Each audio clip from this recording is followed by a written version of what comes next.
Light ko na.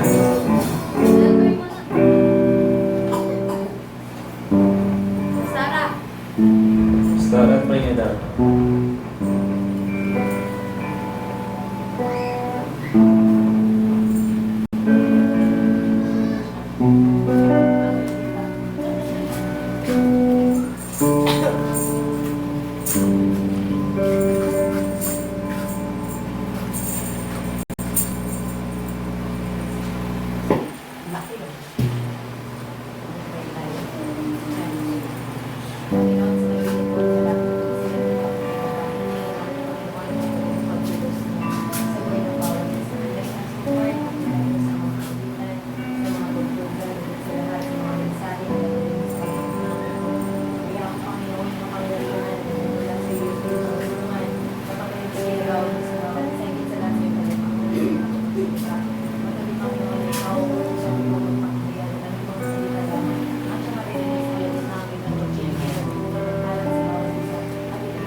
Uy, naka-pro siya.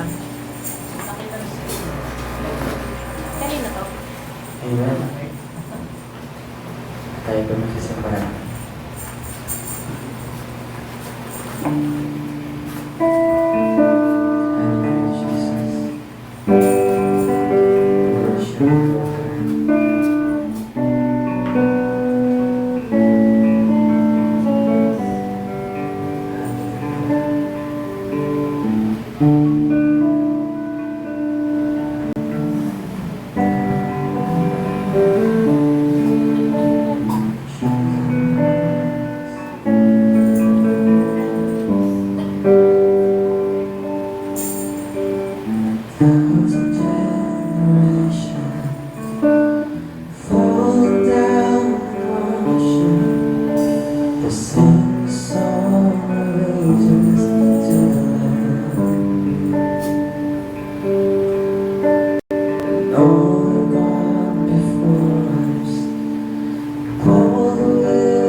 Sing the song of ages to the land.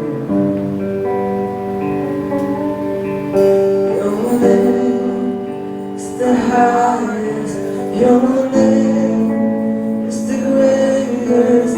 Your name stands above them all thrones and dominions, all powers and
The highest, your name is the greatest, your name stands above them all. All thrones and dominions, all powers and positions, your name stands above them all.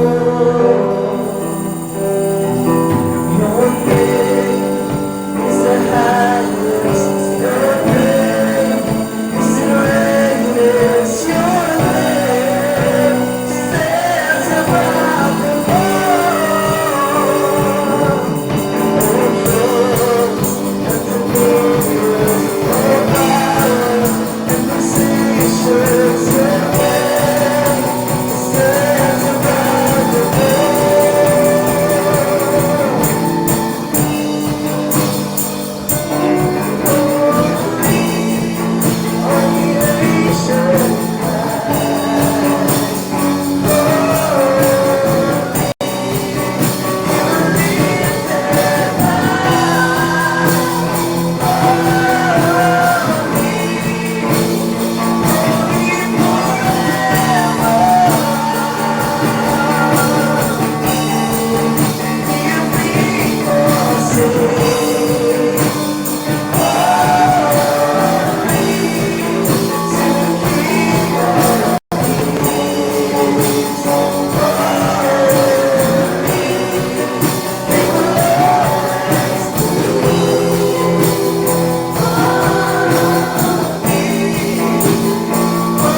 If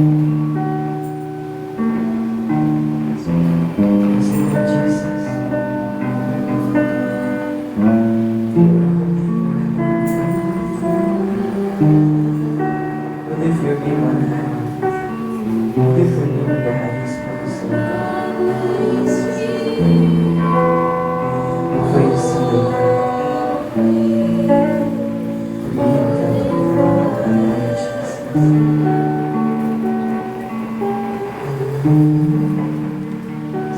Purihin natin, Diyos. You are holy, O God.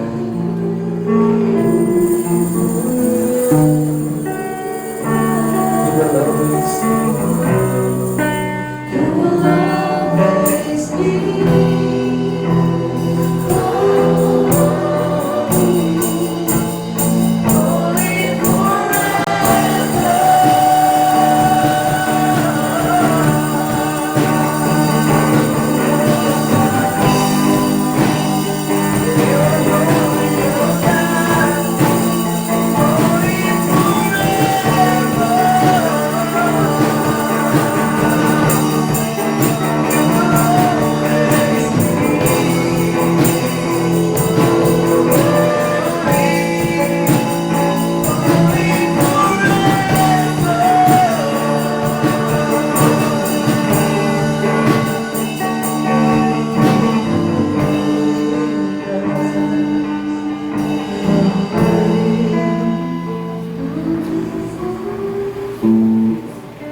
Hallelujah.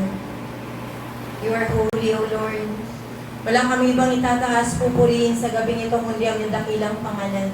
Sapagkat ikaw ang nararapat na maitaas, masamba. Ikaw ang nararapat na maiupo sa trono. Ang kapangyarihan mo, ang iyong mga salita, ang iyong mga pangako, ang iyong mga gawa, ang kamangha-mangha mong himala, ang siya namin patuloy na mararanasan sa lugar na ito. Gagamitin mo, Panginoon, ang bawat isa na tatayo sa harapang ito upang ipalagan ng Panginoon ang iyong kalooban, upang marinig namin, Panginoon, ang iyong mga aral, at upang makarating sa aming, Panginoon, ang iyong mga plano. Kaya sa gabing ito, Panginoon, buksan mo ang aming mga puso at isipan, buksan mo, Panginoon, ang aming mga kalooban upang sa lahat ng mga nanaisin mo, maitakak ito sa aming mga puso, mailagay ito, Panginoon, sa aming mga kamay, upang ito at sa aming mga panyapa, upang ito ay aming malakaran at ito ay aming maisagawa. Ikaw lamang po, Panginoon, ang patuloy na magministeryo sa lugar na ito. Hayaan mo nga po ang bawat isa na makakarinig ng mensahe mo, ang bawat isa na makakarinig ng mga awitang papuri para sa iyo, ay mabubuksan ang kanilang mga puso at patuloy, Panginoon, na magiging kaisa sila, Panginoon, sa mga awitan pa lamang, sa iyong mga salita lamang, Panginoon, maririnig at makikita na nila ang iyong kabutihan, ang iyong kadakilahan at ang iyong kabanalan. Kaya Lord, hayaan mo sa gabing ito, ang bawat isa ay patuloy na magpuri, magpahayag, Panginoon, ng aming mga saloobin na patungo sa iyo, Panginoon, kung paano ka namin pinapupurihan, kung paano kami sasamba, at kung paano namin ipinahahayag ang aming pag-ibig sa iyo. Sa gabing ito, Panginoon, hayaan mo maging malaya ang bawat isa, magawa namin, Panginoon, ang nararapat upang mabigyan ka namin karangalan sa gabing ito. Salamat po, purihin ka, takilahin ka sa tanging pangalan ni Jesus. Amen, amen. Sa ating Diyos,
Mahal ka po namin, Panginoon.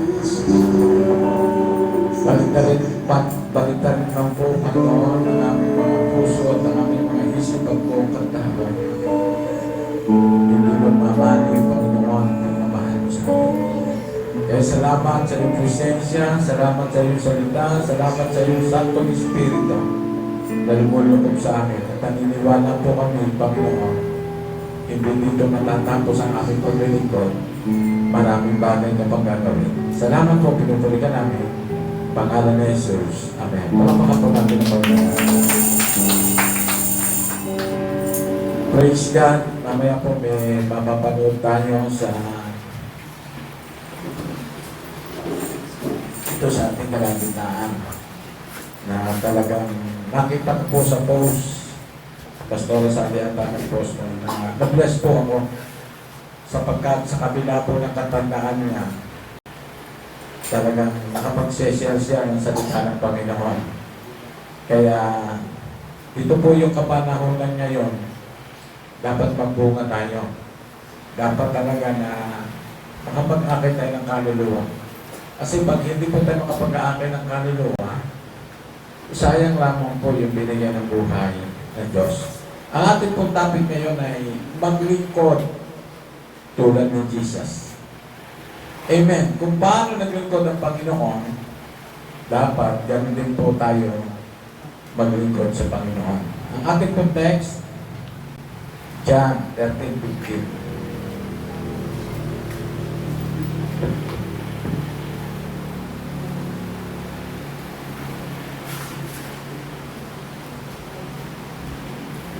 Ang sabi po ng John, basahin natin. John 13 hanggang 15. Ang sabi po, tinatawag ninyo akong guro at Panginoon, at tama kayo sapagkat ako nga. Kung ako nga na Panginoon at guro ay naghugas ng inyong paa, kayo man ay dapat din maghugas ng mga paa ang isa't isa.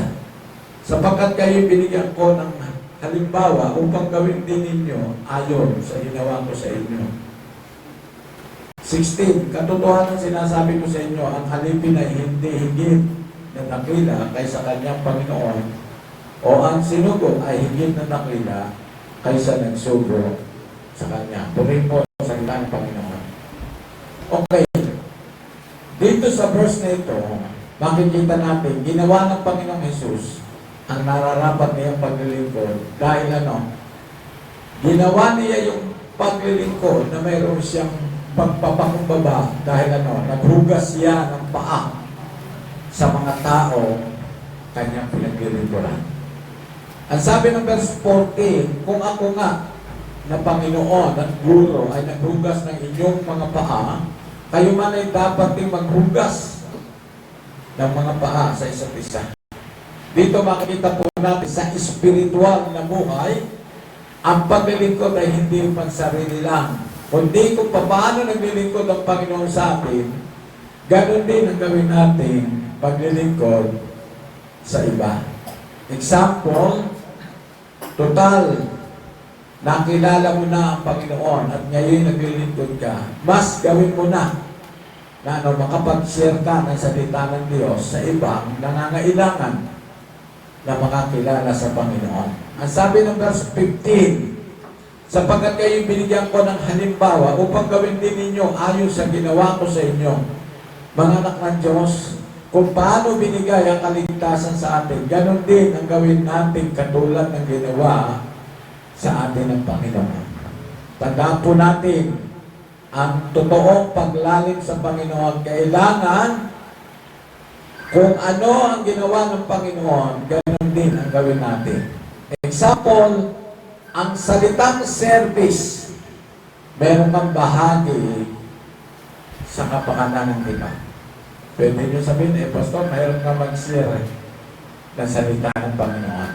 Gusto ko maintindihan nyo, ang sabi ng John 8:29, at siya'y na nagsugo sa akin ay kasama ko, hindi niya ako pinabayaang nag-iisa, sapagkat lagi kong ginagawa mga bagay na nakalulugod sa Kanya. Church, maglingkod tayo katulad ng ginawa ng Panginoon. Amen. Tandaan po natin ang paglilingkod hindi upang sarili lang. Dapat naaabot natin. Yung mga tao wala pa sa Panginoon, uulitin ko, huwag po tayong masiyahan na lagi na tayo lang. Dapat maraming makakilala sa Panginoon. Central idea, maglingkod tayong tulad ni Kristo. Transisyon ng paglilingkod ay inihahayag ang salita ng Panginoon na natutunan. Alam ko po naman lahat marunong mag-share.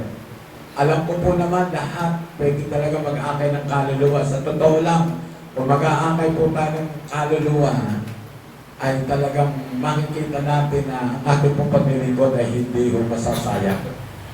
Amen! Ano sabi sa Roma number 1? Hallelujah! Tayo'y sinugo ng Diyos. Tayo po'y sinugo ng Diyos. Ang sabi po ng Gawa 13:2, dito na sumasamba si Bernabe at Saulo, nangusap ang Espiritu Santo, ang sabi, ibukod ninyo para sa akin at sa gawain ito na tinatawag po sila. Tayo po lahat ay tinatawag. Uulitin ko, hindi lamang po mga pastor, worship leader, kundi lahat tayo tinatawag ng Panginoon. Church, marami ng pagkatawag at panaginip na ang Panginoon ay nangusap sa atin. Pero hanggang ngayon, hindi natin ginagawa ang inuutos ng Panginoon na i-share natin ang salita ng Diyos sa iba na wala pa sa Panginoon. Tandaan po natin, ang tunay na paglilingkod, hindi kinahihiya ang mabuting balita. Amen po ba, mga anak ng Diyos? Huwag po natin ikahiya ang mabuting balita. And si Paul, ginawa niya ang pinagagawa ng Diyos. Amen po ba? Hallelujah. Hindi yung nag-anilangan si Paul. Ginawa niya. Ginawa ni Pablo yung kanyang magagawa. Number 1, ang paglilingkod, hindi pang sarili lang, kundi may malasakit ka sa mga kaluluwang napapahamak. Ngayong panahon ito, ang iniiyak po ng Panginoon, Hallelujah. Ulitin ko, magpapaikot-ikot lamang po ang Bible at gusto ko maintindihan nyo. Lagi nyo naririnig sa akin ito. Ito po ang iniiyak ng puso ng Panginoon. Hallelujah. Si Paul, nakakilala siya sa pamamagitan ng kapahayagan ng Panginoon. Ang kapahayagan ay hindi kung ano-anong mga emotion o paniniwala sa mga taong patay na, kundi ang totoong kapahayagan, nagbabahagi ka ng salita ng Diyos sa mga taong wala pa sa Panginoon. Church, maglingkod tayo tulad ni Jesus. Amen. Ano po ginawa ng Panginoon? Humayo siya. Nagpagaling ng may sakit. Ngayon pong panahon ito, tinapos na ng Panginoon ang mga sariling paniniwala. Ang kapanahunan ngayon ipinapangaral ang salita ng Panginoon. Mamaya makikita po natin dito, papalabas po natin, makikita nyo, sa kabila ng katandaan niya, nagseshare siya ng salita ng Diyos. Amen. Number 2, ang paglilingkod, hindi sa panahon kondisyon ka lang maglingkod, kapatid, ulitin ko, hindi mo parang radyo. Pagkakondisyon tayo, magsishare tayo. Pagkakondisyon tayo, magpapaloob tayo. Pagkakondisyon tayo, magsishare tayo ng salita ng Panginoon. Example, pag mainit ka, sobrang init mo, pati kasama mo, makakakilala sa Panginoon. Amen. Kapatid, ulitin ko, hindi natin pwede sabihin, ayaw nila eh. Kapatid, ulitin ko, kapag hindi po natin i-share ang salita ng Panginoon, sayang. Tandaan po natin, ang role natin, i-share ang gospel. At tinawag tayo ng Diyos para manatili ang pagkatawag at hindi nagbabago ang pagkatawag at isa sa pagkatawag ang magmahal tayo ng tao. Ang Panginoon po ay nagmahal ng tao. Kaya maraming lumapit sa Kanya. Ang sabi sa Roma 11:29, sapagkat ang mga kaloob at ang pagtawag ng Diyos hindi nagbabago. Hindi po nagbabago ang pagkatawag ng Panginoon. Si Pablo, sinicure ang kaligtasan at naglingkod siya ng tuloy-tuloy, hindi po siya naghinto. Church, sa paglilingkod, wala tayong dapat ipagmalaki. Lahat ng ating ginagawang mabuti, ito'y para sa Panginoon at hindi sa nagagawa natin. B, may kababaan loob na gumawa sa church at wala tayong pipiliin na paglilingkuran. Amen. Example, iwasan natin, yung mayroon tayong paboritong tao, pagka medyo kaya natin na share natin. Pag hindi na natin na kaya, niiwan natin. Ang Panginoon, wala po siyang tinangay. Lahat minahal niya at lahat binahaginan niya ng salita ng Panginoon. Palapakan po natin ang Panginoon. Ang sabi sa verse 14, kung ako nga na Panginoon at Guro ay naghugas ng inyong paa, kayo man dapat ding maghugas ng mga paa sa isa't isa. Sa spiritual, kung paano nagmahal ng tao ang Panginoon na wala pa sa kanyang harapan, ganun din tayo. Mahalin din natin sila. Kapatid, huwag tayong makontento. Uulitin ko, dapat nagbubunga tayo. Dapat nag-aakay tayo ng kaluluwa. Amen. Church, maglingkod tulad ni Jesus. Number 1, paano ka nabubuhay araw-araw? Okay na po ba yung buhay natin ito? Matutulog, kakain, okay na. Church, lakasan natin ang ating loob. Hindi masamang magtrabaho. Dapat araw-araw may nasesharean tayo ng salita ng Diyos. Alam nyo, kahit saan tayo mapunta, pwede natin i-share ang gospel. Kahit lumabas ka lang dyan ng bahay, may makakwentuhan ka, pwede mo i-share ang gospel. Ang Panginoon, araw-araw nagpupunta saan? At naghahayag siya ng kaligtasan at nagpapagaling siya. Example, yung ginawa niya? Pumunta siya sa bahay ng dalawang magkapatid. Kilala po ba ninyo to? Si Maria at Marta. Pero mas mabuti ginawa ni Maria. Ano ginawa ni Maria? Nakinig siya ng sinasabi ng Panginoon. Samantalang si Marta, balang-abala sa kanyang ginagawa. Kapatid, ulitin ko. Mag-share po tayo ng gospel. Amen. Naniniwala po ako, pagka tayo mag-share ng gospel, marami makakakilala sa Panginoon. Mga anak ng Diyos, ang calling natin ay makinig at mag-share ng gospel sa iba. Hindi kung ano-anong gagawin natin. Kung marami tayong alam, pero ang totoo pa sarili lang, ginagawa po natin. Tandaan po natin, wala tayong itataas, kundi ang pangalan ng Panginoong Yesus. Kapag nataas ang pangalan ng Yesus, marami po ang luluhod at lalapit sa Kanya. Ang Panginoon ay humayo siya, pero wala siyang itinaas na pangalan, kundi ang pangalan ng Panginoong Yesus. Lilinawin ko po sa ating lahat, ingat po tayo sa ating pamumuhay Kristiyano. Dapat ang gagawin lang natin pattern ay ang Panginoong Yesus at wala nang iba.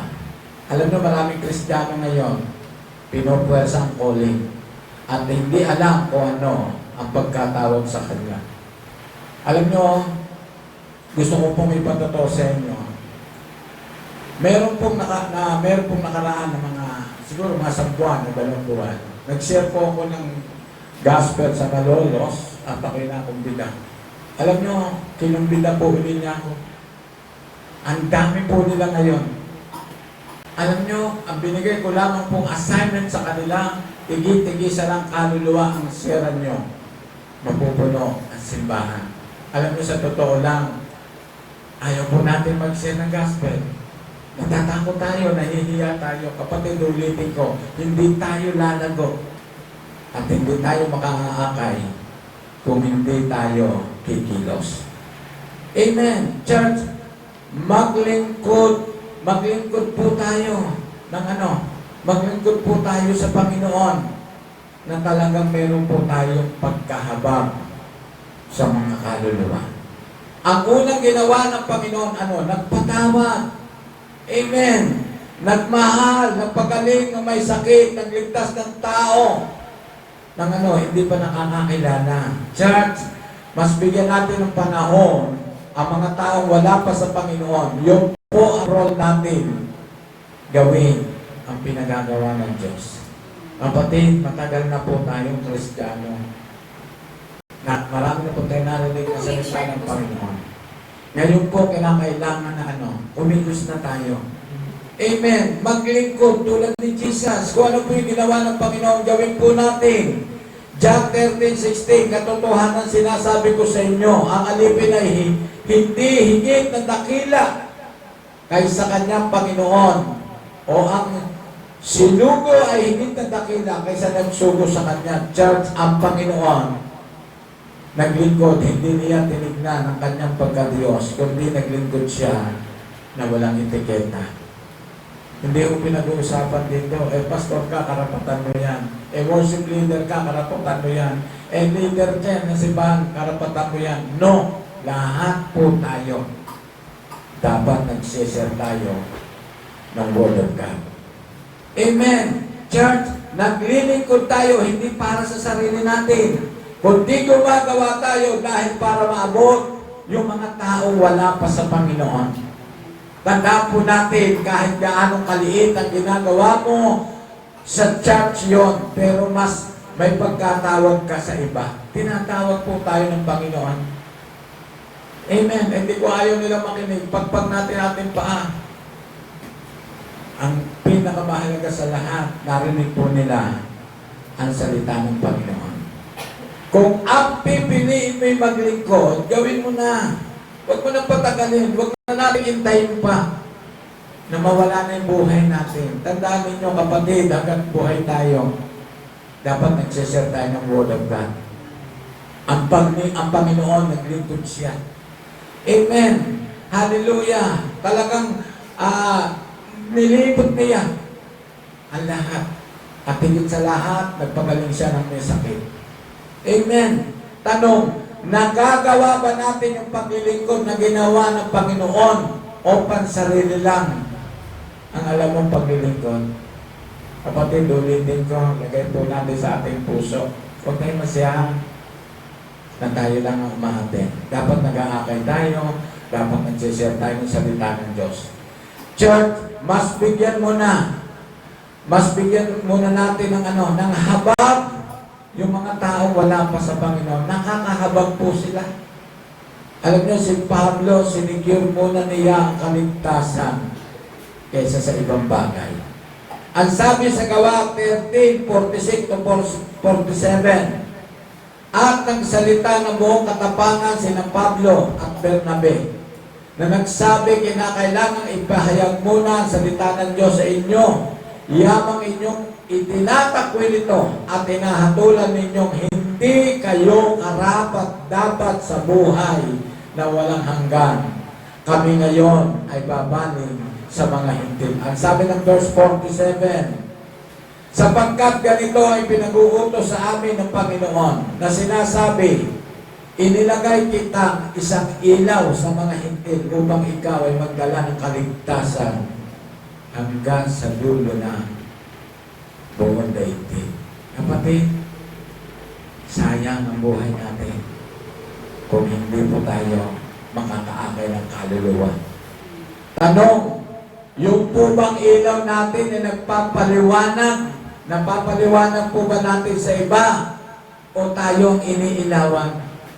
Alam niyo, ito yung pinakamahirap ng buhay ng Kristiyano, nang yung ilaw natin ay hindi natin mapaliwanag sa ibang wala pang ilaw. Church, malinaw ang sabi ng verse 7, kung ikaw ay magdala ng kaligtasan hanggang sa dulo ng daigdig. Amen. Ang ating pinag-aaralan, maglingkod tayo tulad ni Jesus. Kung ano yung ginawa ng Panginoon, gawin po natin. Mga anak ng Diyos, kalimutan muna natin yung pansariling hangarin.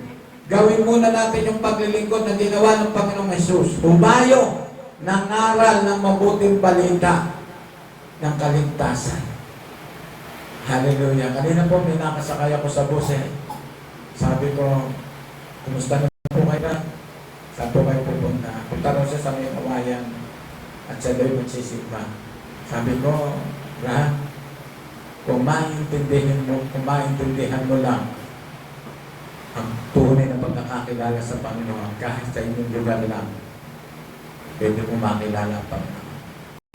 Sabi ko sa kanya, tinatanong kami ng mga konduktor, sabi ko sa kanya, pray tayo at tanggapin mo ang Panginoong Jesus. Kung una, nahihiya pa siya. Sabi ko, Brad, panahon na para makilala mo ang Panginoong Jesus. Pag nakilala mo ang Panginoong Jesus, hindi ka na pumunta ng malayo, kahit sa inyong lugar, mararamdaman mo ang kalwalhatian ng Panginoon. Amen. Palakpakan po natin ang Panginoon. Church, malapit nang dumating ang Panginoon.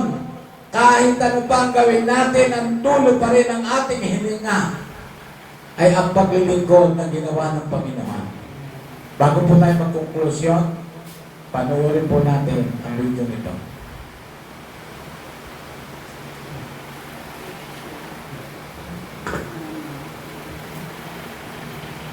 Paano po kayo nag-i-evangelize? Tapos simple lang, kakausapin ko, alam mo, naglalala din sa magandang umaga, ang ganda ang araw ngayon, Tapos, yung ba yung magpapalitan ng usap? Tapos sisunod ko na, napakabuti ng Diyos, kaya napakabuti ng Diyos, ay, opo, alam mo ba, namahal ng ko.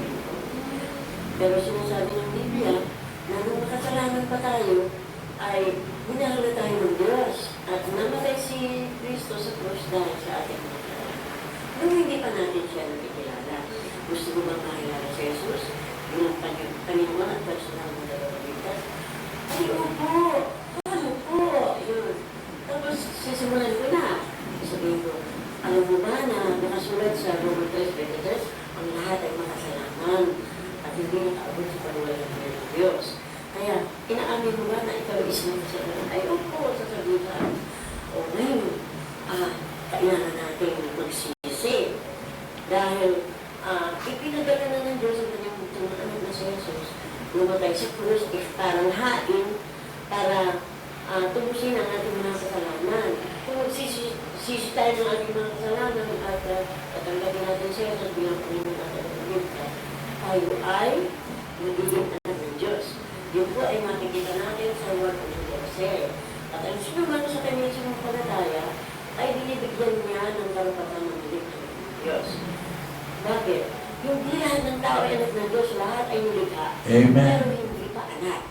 Ngayon, kasi ang sabi ng kung hindi tayo magsisisi, ay ang sabi sa Roma 6:23, ang kabayaran ng kasalanan ay kamatayan. Ngunit ang karoon ng Diyos ay buhay walang hanggan kay Kristo Jesus na ating Panginoon. Kaya sabi ko, ngayong nakapagsisi ka na ng iyong mga kasalanan, tatanggapin mo sa Jesus. Kapag tayo ay naging anak ng Diyos, tayo ay bagong nilalang.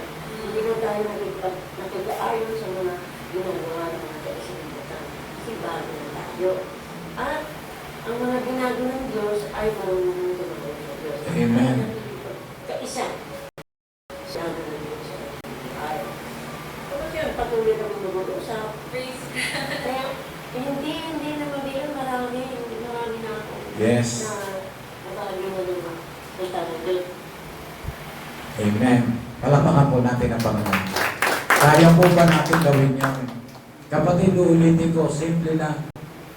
Uulitin ko, i-encourage ko po kayo. Lakasan natin ang ating loob. Amen. Hindi po sila makakakilala na ala tayong ginagawa. Hindi sila makakakilala na hindi natin sinasabi ang kaligtasan na nagmula sa Panginoon. Amen. Tapangan po natin, kapatid, ulitin ko. Huwag po natin pahintulutan itong 2025 nito, wala tayong madalang kaluluwa. Amen. Ang tunay na mainit at ang tunay na naglilingkod at ang tunay na nagbubunga, mayroong kaluluwa na dadalhin sa harapan ng Panginoon. Amen. Kasi malapit na dumating ang Panginoon. Kapatid, ulitin ko, sabi ko siguro ito may mga 80 na. Amen. Sa 80 years, napakatapang na babae. Bino mo, kwento-kwento lang. Nakapag-share siya ng salita ng Diyos. Amen. Gusto po ba nyo makapag-akay ng kaluluwa? Gusto po ba nyo makapag-akay ng kaluluwa? Alam nyo, pinakamahirap sa lahat, yung wala tayong madala. Amen. Kaya congratulations po kay Pastor Jerry. Talaga nakapagdala siya ng isang pamilya sa harapan ng Diyos. Amen. Alam nyo, nahanapan ko rin si Andrew. Dati si Andrew malakas, magdala ng kaluluwa. Amen. Pero praise God, uulitin ko, ngayong araw na ito, itinakda na ito ng Diyos. Unti-untiin na natin. Amen. Ang pagsisira ko kasi ng salita ng Panginoon, hindi ka magagalit. Hindi mo kagad patatanggal yung repulto nila. Hindi nila maintindihan. Huwag po natin isubo ang pera sa baboy. Unahin mo na po natin sa mga pagmamahal. Amen. Kung siya kapitbahay mo, ganito lang po ang technique. Simple-simple. Lipatan mo siya ng ulam. Huwag naman yung kung bangos, bibigyan nyo ng buntot. Matitinig yung the best ay bigay nyo. Pagkaraan, unti-unti, ipasok ninyo ang gospel. Ganon din po yung mga nagtatrabaho. Samantalahin na natin. Amen. Kapag tayo nagtatrabaho, hindi po pwede na hindi sila makakilala sa Panginoon kasi kaya tayo dinala sa trabaho ngayon para sila makakilala. Alam nyo, nalulungkot po puso ko eh.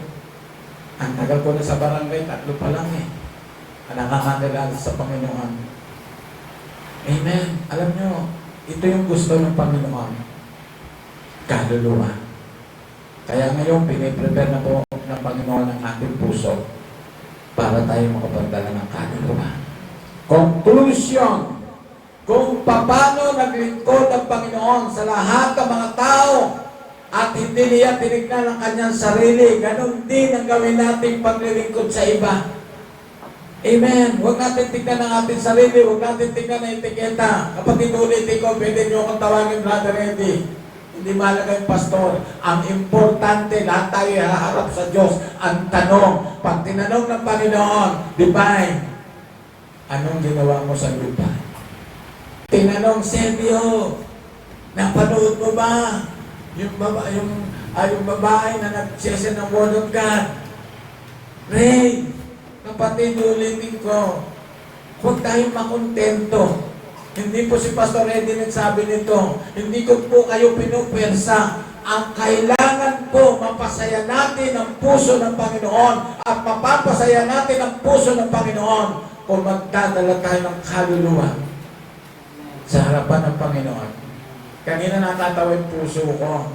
Narinig ko yung pinag-uusapan ni Sister Rochelle. Yung Pastora sabi, patay ka ako ito. Pag itong isang taong ito, hindi nakakilala sa dalawang babaeng ito, malamang ay talagang magsisi siya sa bandang huli. Amen. May purpose ang Lord. Amen po ba? Ito na yung panahon para maraming makakilala. Kapatid, kung hindi makakakilala, papagpag na natin ang paa natin. Amen. Alam mo, sabi nung pinag-preach ko kanina, Pastor, kung hindi naman kami lumago, talagang maghihinto na kami. Kasi sayang lang. Pero alam nyo, ang ginawa po nila, pamilya. Amen. Simula sila sa pamilya. Ngayon talagang grabe. Nagbunga po. Dapat ganun tayo. Magbunga tayo. Anong ginawa ng Panginoon? Nagmahal ang Diyos. Di ko nagmahal ang Diyos. Magmahal din tayo sa ating kapwa. Nag-share ng salita ng Diyos sa tao. Mag-share din tayo. Nag-pray ng may sakit. Mag-pray din tayo ng may sakit. Amen. Huwag na natin hintayin pa. Alam niyo, lakasan po natin ang ating loob. Ang nais po ng Panginoon sa gabi ito, makapag-share tayo ng salita ng Panginoon. Kung ano ang ginawa ng Panginoon, gawin din po natin. Ala kang makikita, ala kang mababasa sa Biblia na ang Panginoon ay hindi nag-share ng salita ng Diyos. Naglibot po siya. At siya ay, ibinahagi niya ang salita ng Panginoon at ang kaligtasan. Tayo po tumayo, tayo mawin. Awitin po natin yung Heart as a Rock. Amen. Kapatid, ulitin ko. Kilos tayo. Kilos tayo. Hindi natin pwede sabihin, Pastor, kasi nga ayaw nila. Hindi, kapatid, hindi lang ang lugar na ito. Pwede tayong pumunta sa ibang lugar. Sa mga kaibigan, kapag-anak, sa lahat, sa mga kapitbahay natin. Sa trabaho. Yes, Jesus. Kapatid, sa gabi nito, nangungusap ang Panginoon. Nangungusap sa ating puso. Huwag nating pabayaan na ang mga tao'y mapahama. Mananagot tayo sa Panginoon pag wala tayong madalang kaluluwa. Sisiya sa atin ang Panginoon sa ating mga bahay. Ang mga kaluluwa na wala pa sa Diyos.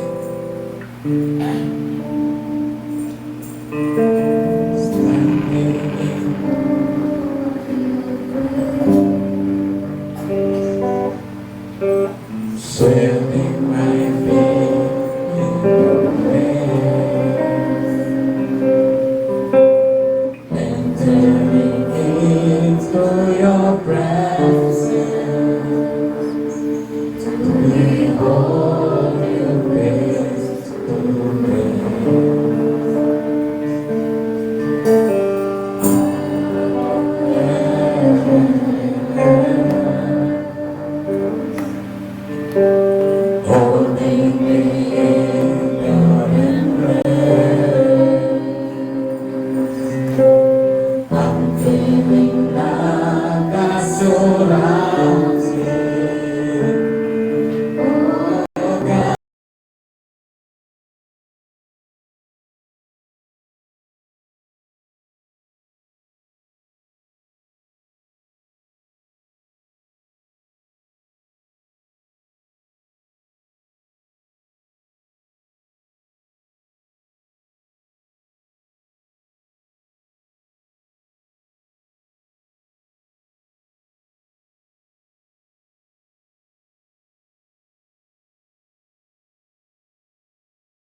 Kapatid, sa pagtaas ng iyong kamay, uulitin ko, huwag natin sayangin ang ating buhay. Huwag natin sayangin ang ating buhay na wala tayong dalang kaluluwa. Kapatid, binigay ng Diyos ang buhay para maabot yung iba na wala pa sa Panginoon. At kung paano ginamit yung matanda na napanood natin. Kapatid, kailan pa? Kailan mo pa gagawin ang gusto ng Panginoon? Kung gusto mo mapangiti ang Panginoon, magdala ka ng kaluluwa. Huwag kang masiyahan na ikaw lang. Hindi ito yung gusto ng Panginoon. Ang gusto ng Panginoon, maraming maabot ang kanyang salita. Mahalang na Diyos sa gabi nito, itinakda ito ng Panginoon para marinig mo. Panahon na malapit na dumating ang Panginoon. Kapatid, ulitin ko. Hindi sapat na tayo'y nakakilala lang sa Panginoon. Dapat nagbumunga tayo. Dapat nakapagdadala tayo ng kaluluwa. Sapagkat ito ang gusto ng Panginoon. Sige, taas mo na yung kamay mo. Isipin mo na, lagay mo na sa puso mo kung sino yung isasama mo sa linggo. Kapatid, ang tipan ngayong gabi nito, hindi tao, hindi ako katipan nyo. Ang Diyos ang katipan natin. Kaya gamitin natin ang Biblia, gamitin natin ang kaligtasan, gamitin natin ang salita ng Panginoon.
Nais namin ipatuloy na mangusap ka sa puso ng bawat isa.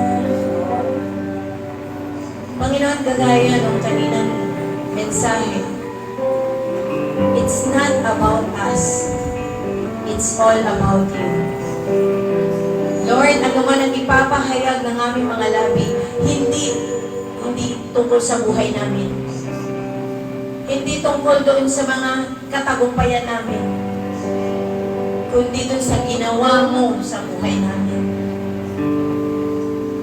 Lord, our trials, our adversities, Lord, lahat ng mga pinagdadaanan ng mga anak mo,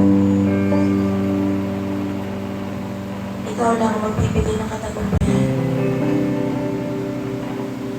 Kaya't sa mga ganitong kapanahunan, gagamitin mo, Panginoon, ang mga pagsubok ng buhay ng bawat anak mo bilang patotoo. Bilang patotoo upang sa lahat ng makakausap, lahat ng makakatagpo ng mga anak mo, maipapahayag ang kabutihan mo.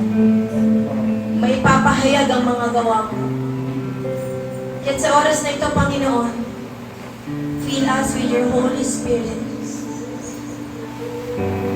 Let your Holy Spirit fill us. Lord, ang nais namin, punuin mo kami ng ikaw. Punuin mo kami, Panginoon, ng iyong kabanalan. Punuin mo kami ng iyong pag-ibig. Punuin mo kami, Panginoon, ng iyong paghilos. Upang ito'y mag-umapaw sa aming buhay at maibahagi namin sa aming kapwa. Higit sa lahat, Panginoon, pag umapawin mo kami ng iyong mga salita. Upang ang lahat ng aming sasampitin na nagmumula sa iyo ay magbubukas ng pintuan para sa bawat anak mo. Magbubukas ng kanilang mga puso upang tanggapin ka na bilang Panginoon at tagapagligtas. Panginoon, hindi namin kaya sa aming sarili kakayanan. Pero dahil sabi mo, Panginoon, hindi mo kami iiwan. Kapag kami ginamit mo, Panginoon, you will be with us till the end of time. Kahit mananatili ang iyong pagkilos sa buhay ng bawat isa.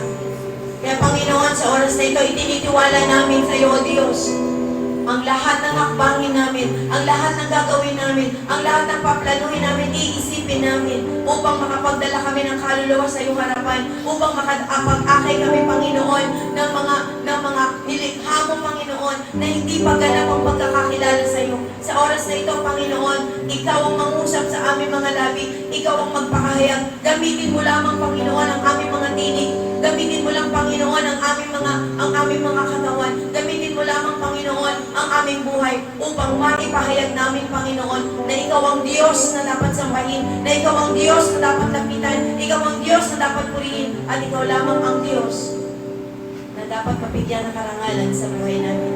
At Lord, maraming salamat po sa gabing ito. Ikaw lang, Panginoon, ang patuloy na inuupo namin sa trono, na patuloy namin sasambahin, pupurihin at tatakilain sa tanging pangalan ni Jesus. Amen, amen.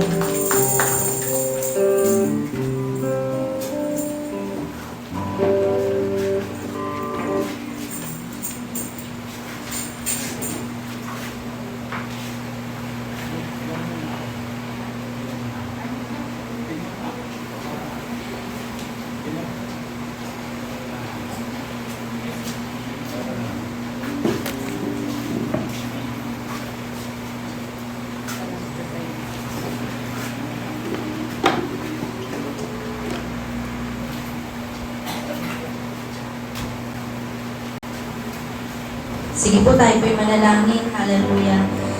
Tunay na, Panginoon, salamat sa iyo pong mga salita sa gabi nito, Panginoon. At salamat, Lord, sa patuloy na pagsama mo sa bawat isa sa amin, Lord. Salamat din, Panginoon, sa mga nagbigay ng panahon at oras sa gabi nito. At patuloy, Panginoon, na kami po, Diyos, ay pinagpala mo, Panginoon. Salamat, Lord, sa pagkakataong ito, Lord, na narito ang bawat anak mo, Diyos, na patuloy, Lord, na nagbibigay para sa iyong gawain. I-bless mo ang lahat na magkakaloob ng tithes and offering na ito, Panginoon, mula sa aming Panginoon na desire namin na makapagbigay para sa iyong gawain. At ibinabalik lamang po namin ang para sa iyo at ibinibigay namin ang para sa iyo, Panginoon. Hayaan mo, God, ang bawat anak mong narito, pagpalain mo, patuloy, Panginoon, na i-bless mo ang bawat anak mo na naghahanap buhay, nagtatrabaho, Panginoon, nagdinegosyo. Lord, ikaw ang patuloy, Panginoon, mag-iingat sa kanila pong mga tinatangkilik upang, O Diyos, ikaw lamang mawalhati sa mga pagpapalang ito. Salamat, O Diyos, ang iglesyang ito patuloy na pagpalain mo, maging ang mga lingkod mo, Diyos, ikaw ang patuloy magbuhos ng mga biyaya at pagpapala na kanila pong kakailanganin sa kanila pong mga ministry. Kaya sa iyo lamang, Panginoon, ang papuri at pasasalamat sa pagkakaloob natin sa tanging pangalan ni Jesus. Amen. Amen.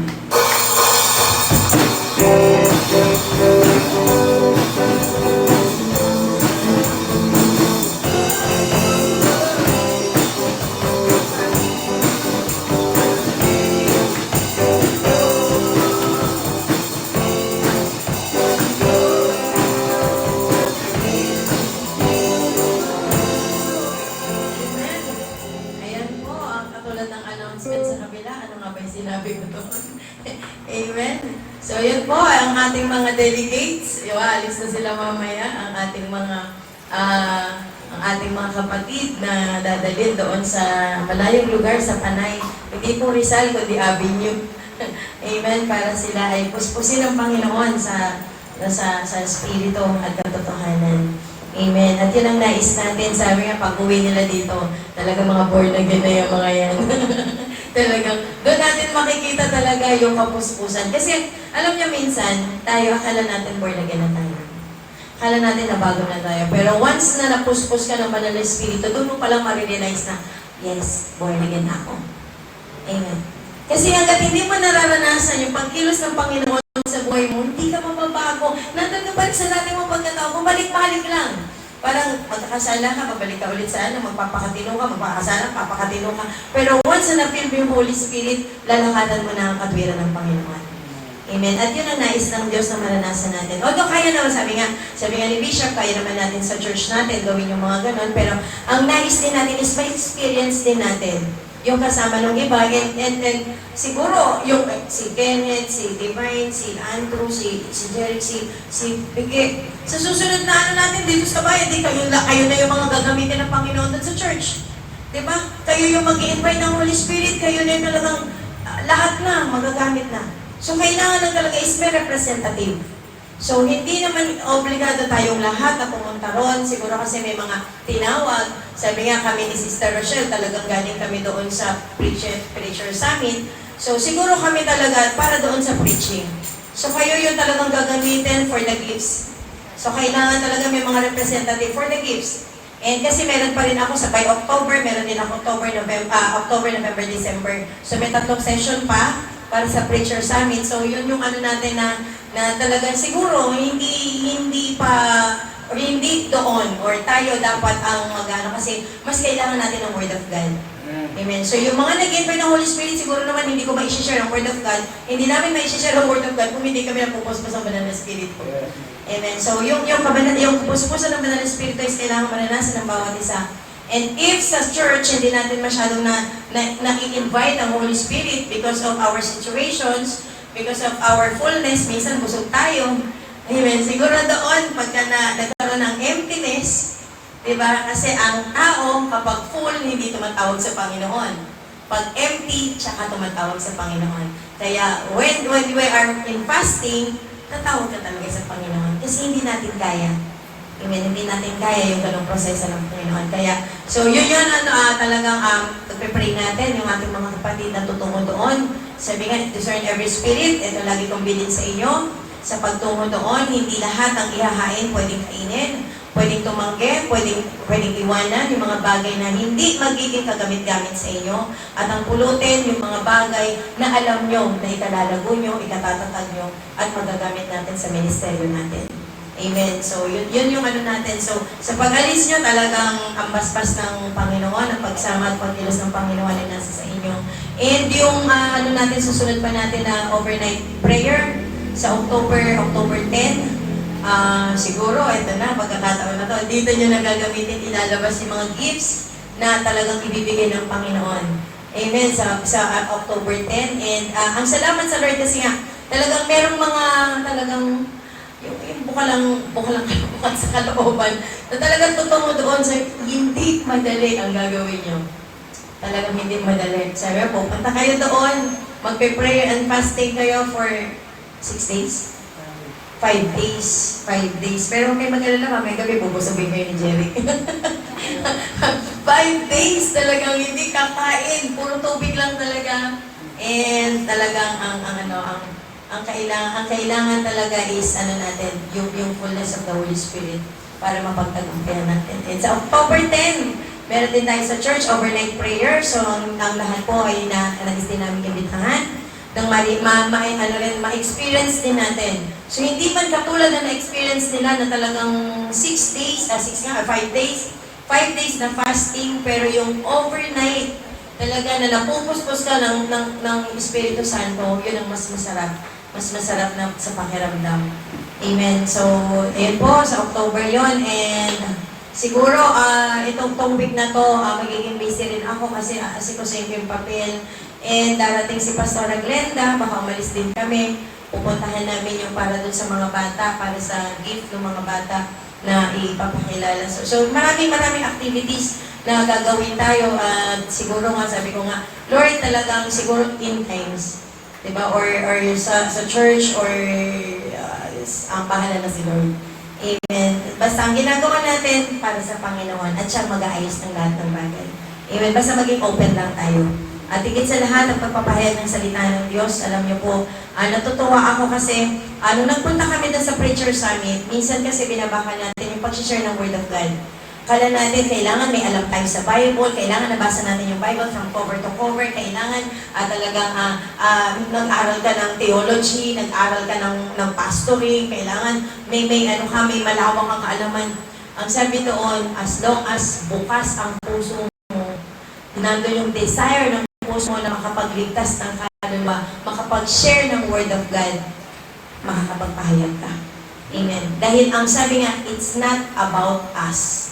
Hindi ikaw, hindi yung galing mo, talino mo, ang dapat mong makukundi, yung presensya ng Panginoon. Amen. Magagawa natin ang lahat ng bagay through the guide of the Holy Spirit. Kaya talagang yung natutunan namin doon, talagang gusto mong ibahagi sa bawat isa, and lalo na yung paggawa ng mensahe. Yan kanina sinabi ko na yung mga key kung paano gumawa ng mensahe. Siguro, ito mga magpe-pray and fasting. Kasi may time sa mag-aaral kayo ng Word of God, magbabasa kayo ng Bible. So pagbasa nyo ng Bible, magdala kayo ng notebook and papel, and gumawa kayo ng mga preaching para pag-uwi nyo, magpe-preach na kayo. Amen. Kasi pag napaspas yan ng Espiritu ng Diyos, hindi titigil ang bibig mo talaga. Kita mo si Jerry. Hindi tumitigil ang bibig niyan. Talagang pag kami sinabi ang Panginoon, talagang komplikadong sabihin. Amen. Pag sinabi, kailangan dito, ang kaligtasan, kailangan dito, hindi mo magpipigilan yan. Kaya ang gawin mo, kumuha ka ng papel, ng notebook and ballpen, at pagka magbasa ka ng Word of God, may mensahe ibigay sa Panginoon. Ang una mo titignan is what? Titignan mo is what? Ano ba yung sagot dun sa what mo? Ang susunod is, so what? Amen. Ano ngayon ang dapat gawin? Diba? Ano ngayon? Ano ngayon ang nakikita mo? Pangatlo, now what? Itong tatlong to, ang dapat mong sagutin para magkaroon ka ng magandang mensahe. Amen. So, kailangan what, so what, and now what. Makikita mo yan doon sa mensahe na ibibigay sa iyo ng Panginoon. Amen. Kaya pag-aralan nyo, kaya pag-uwi, talagang ang Diyos ang pigilo sa buhay natin. And marami pa mga preaching summit na naaatenan. Ang gusto ko makasama rin ng bawat isa. Hindi lang mapuspos ng banal na Espiritu. Ang gusto ko is marami ang matuto. Amen. And ito sa pag-aaral na to, siguro gusto kong madala din kayo doon. Amen. Kasi talagang ang daming mga kabataan talaga na talagang nandun yung mainit ng paglilingkod sa Panginoon. And gusto ko ma-encourage ang bawat isa. Hindi para gayahin sila, kundi para ma-encourage ang bawat isa na hindi lang pala kayo dito at kahit saan, puro kabataan ang ginagamit ng Panginoon. Amen. Kaya ito na yung panahon, ito na yung pagkakataon para itayo na ang bandila ng mga kabataan. Ang sinasabi, ang kabataan, ang pag-asa ng bayan. Ito ang susunod na henerasyon talaga. Kasi ang mga matatanda, papass away na. Ang mga bata, nagsisimulang magsibol pa lang yan. Amen. Kaya purihin ang Panginoon. Sige, tinatawagan ko si Kenneth para sa ating closing prayer.